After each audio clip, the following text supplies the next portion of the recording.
Assalamualaikum warahmatullahi wabarakatuh. Dengan bangga saya Alfa Adia memperkenalkan diri sebagai pembicara satu dan rekan saya Aisyah Nabila Amini sebagai pembicara kedua dan Adila Rahmadani sebagai pembicara ketiga dalam mosi perdebatan kali ini. Kami menyatakan secara tegas, tugas dan penuh keyakinan menolak mosi pemertaan gizi melalui makan bergizi gratis lebih mendesak daripada subsidi biaya pendidikan. Saya sebagai pembicara pertama akan menegaskan bahwa subsidi biaya pendidikan lebih mendesak daripada makan gizi gratis. Dengan argumen yang akan saya sampaikan yang pertama, kami akui bahwa masalah gizi memanglah nyata dan serius. Angka stunting di Indonesia tak bisa kita hiraukan dan masalah kurangnya nutrisi harus segera kita tangani. Namun makan gizi gratis bukanlah solusi yang mendasar karena program ini bersifat konsumtif, jangka pendek dan hanya menambah luka tanpa menyelesaikan akar dari permasalahan. Ketika program ini dihentikan, maka masyarakat akan kembali menghadapi permasalahan yang sama karena tidak memiliki kemandirian dalam memenuhi kebutuhan gizinya. Lalu yang kedua, pendidikan adalah investasi jangka panjang yang memberikan solusi lebih mendasar. Dengan subsidi biaya pendidikan, maka anak-anak dari keluarga kurang mampu tetap bisa bersekolah, memperoleh ilmu, dan kelak meningkatkan taraf ekonomi di keluarganya. Dengan peningkatan kesejahteraan itulah mereka mampu membeli makan secara mandiri. Artinya, pendidikan adalah jalan untuk memutus rantai kemiskinan dan juga memperbaiki kualitas gizi masyarakat secara berkelanjutan. Lalu yang ketiga, secara hukum, negara berkewajiban menjamin pendidikan rakyatnya. Hal ini tegaskan bukan hanya dalam pasal 31 Undang-Undang Dasar 1945, tapi juga dalam pembukaan Undang-Undang Dasar 1945 alinea keempat, yang dimana negara dimandatkan untuk mencerdaskan kehidupan bangsa. Tak hanya itu, Undang-Undang Nomor 20 Tahun 2003 tentang Sistem Pendidikan Nasional Pasal 5 menegaskan setiap warga negara memiliki hak yang sama untuk memperoleh pendidikan bermutu, dan Pasal 11 menegaskan bahwa pemerintah dan pemerintah daerah memiliki kewajiban untuk memastikan terjalannya pendidikan untuk seluruh warga negara. Bahkan dalam Undang-Undang Perlindungan Anak disebutkan bahwa setiap anak-anak berhak memperoleh pendidikan dan pengajaran untuk meningkatkan potensi dirinya. Dengan dasar hukum yang kuat ini, jelas bahwa subsidi pendidikan bukan sekedar pilihan kebijakan, melainkan kewajiban konstitusional dan legal yang mengikat negara. Dengan demikian, kami tegaskan bahwa meskipun gizi itu penting, namun subsidi biaya pendidikan tetap lebih mendesak, karena pendidikan adalah solusi jangka panjang, didukung kewajiban konstitusional, dan secara hukum memiliki dasar yang jauh lebih kuat dibanding sekedar makan bergizi gratis. Terima kasih. Baik, berdiri saya di sini sebagai pembicara kedua dari tim kontrak untuk menyatakan bahwa subsidi biaya pendidikan jauh lebih mendesak daripada pemerataan gizi melalui makanan bergizi gratis. Kami tidak menolak tentang pentingnya gizi, tapi kami ingin mengajak untuk seluruh pemirsa untuk berpikir lebih dalam. Apakah makanan gratis adalah solusi dari semuanya, ataukah hanya tambalan sementara untuk tidak menyentuh akar persoalannya? Yang pertama, yaitu adalah pendidikan adalah akar dari perbaikan ekonomi dan juga gizi. Mari kita mulai dari permasalahan akar di Indonesia terlebih dahulu, yaitu adalah kemiskinan. Nah, dari data BPS 2024 menunjukkan bahwa 9,36% penduduk Indonesia hidup di bawah garis kemiskinan. Kemiskinan inilah yang membuatkan anak-anak tidak mendapatkan asupan gizi yang baik. Lalu, apakah penyebab kemiskinan tersebut? Yaitu salah satunya adalah tingkat rendahnya pendidikan di Indonesia. Studi dari Politeknik Statistika STIS menunjukkan bahwa rata-rata lama sekolah adalah variabel paling signifikan dalam menurunkan angka kemiskinan di Indonesia. Semakin tinggi pendidikan seseorang, maka semakin besar peluangnya untuk mendapatkan pekerjaan yang layak dan juga penghasilan yang stabil. Lalu, program makanan bergizi yaitu mahal, kompleks, dan juga beresiko. Program MBG memang terdengar ideal, tetapi mari kita lihat dari sisi anggarannya. Pemerintah memperkirakan bahwa program ini membutuhkan 71 triliun rupiah per tahunnya, atau hampir 10% dari total anggaran pendidikan nasional. Sementara itu, anggaran untuk subsidi pendidikan justru mengalami pemangkasan. Misalnya, anggaran Kementerian Pendidikan Dasar dan juga Menengah turun dari 33,5 triliun menjadi hanya 26,2 triliun rupiah. Dan anggaran pendidikan tinggi yang awalnya 57,6 triliun rupiah menjadi hanya 43,3 triliun rupiah. Program makan gratis membutuhkan logistik harian yang kompleks, tetapi subsidi pendidikan lebih transparan. Contohnya, penghapusan biaya sekolah, pemberian beasiswa, bahkan bantuan seragam dan juga buku lebih mudah dikelola dan juga dampaknya jauh lebih luas. Dewan juri yang terhormat, pendidikan adalah investasi sekaligus fondasinya bukan sekedar konsumsi. Pendidikan adalah investasi yang panjang. Subsidi pendidikan menciptakan manusia yang produktif, mandiri, dan juga berdaya saing.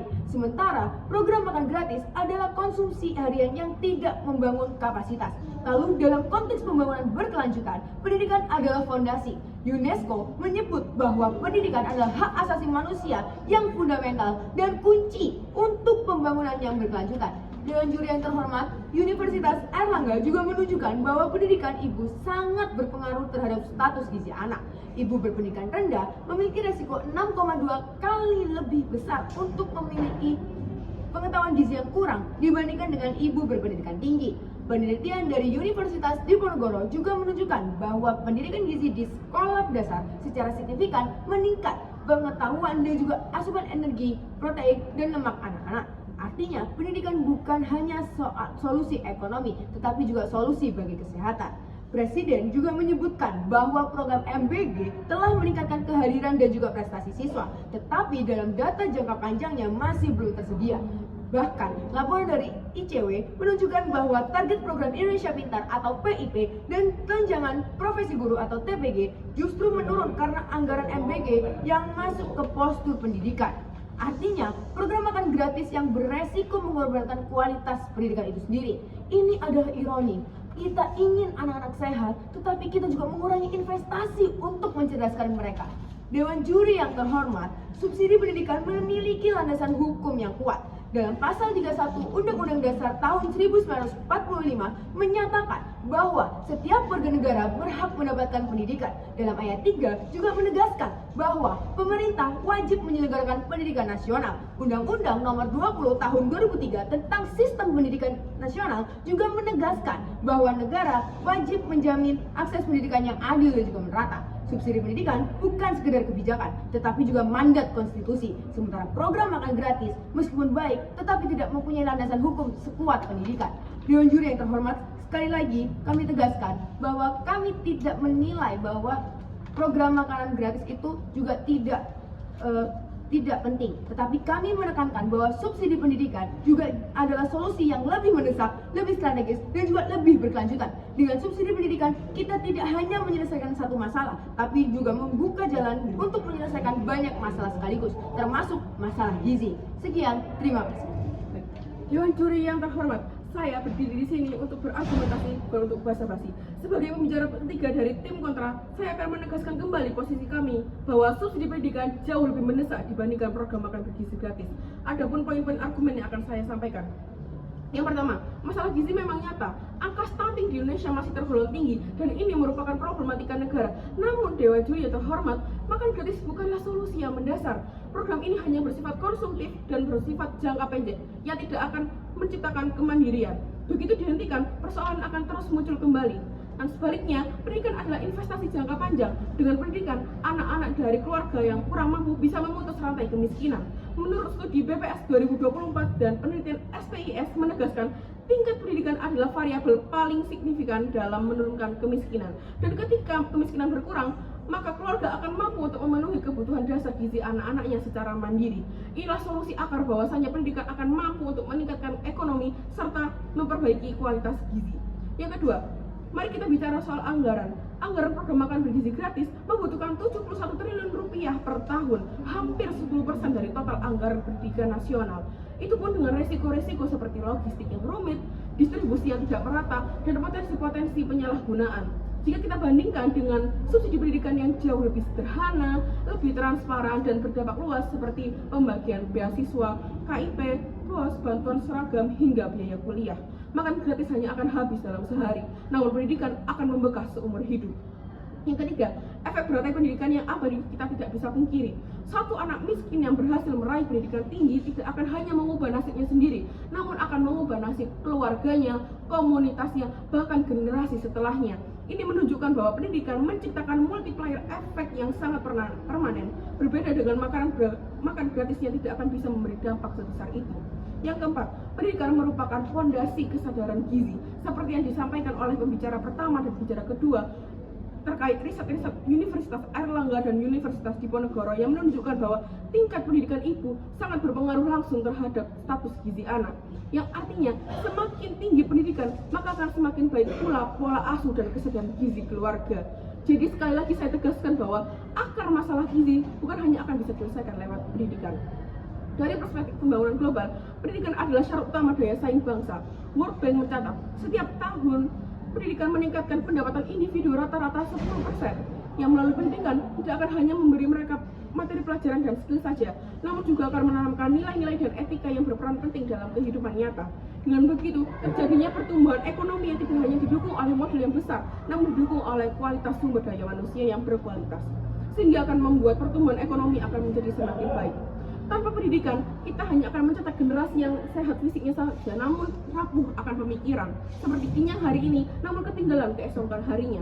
Dewan juri yang saya hormati, mari kita bisa bandingkan bahwa program makan bergizi gratis akan menjadi konsumsi harian saja yang akan cepat habis dan rawan ketergantungan yang tidak akan menyelesaikan akar permasalahan. Namun, subsidi pendidikan akan memberikan investasi jangka panjang yang akan memperkuat daya saing bangsa, menciptakan kemandirian ekonomi, dan sekaligus memperbaiki gizi secara berkelanjutan. Ini pun ditegaskan oleh mandat konstitusi yang mengatakan pendidikan adalah hak, bukanlah pilihan. Dari sisi hukum dan konstitusi, negara kita jelas memiliki mandat untuk mencerdaskan kehidupan bangsa. Lewat pasal 31 Undang-Undang Dasar 1945, Undang-Undang Nomor 20 Tahun 2003 tentang Sistem Pendidikan Nasional hingga Undang-Undang Perlindungan Anak, semuanya menegaskan bahwasannya negara wajib menjamin pendidikan rakyatnya. Hal ini juga ditegaskan oleh pembukaan Undang-Undang Dasar 1945 alinea keempat yang memandatkan negara untuk mencerdaskan kehidupan bangsa. Dengan demikian, subsidi pendidikan bukanlah hanya sekedar kebijakan, melainkan kewajiban konstitusional. Sekali lagi kami tekankan bahwasannya meskipun gizi penting, namun subsidi biaya pendidikan adalah tetap lebih mendesak dan strategis. Pendidikan adalah solusi jangka panjang sebagai kunci untuk memutus rantai kemiskinan, memperbaiki kualitas gizi, dan mencerdaskan kehidupan berbangsa sebagaimana amanat konstitusi. Dengan demikian, tim kontra menyatakan pendidikan adalah prioritas utama dan subsidi di biaya pendidikan adalah pilihan paling bijak bagi negara. Oleh karena itu, kami dari tim kontra menolak dengan tegas, lugas, dan penuh keyakinan mosi perdebatan kali ini, yakni pemerataan gizi melalui makan bergizi gratis lebih mendesak daripada subsidi biaya pendidikan. Sekian, terima kasih.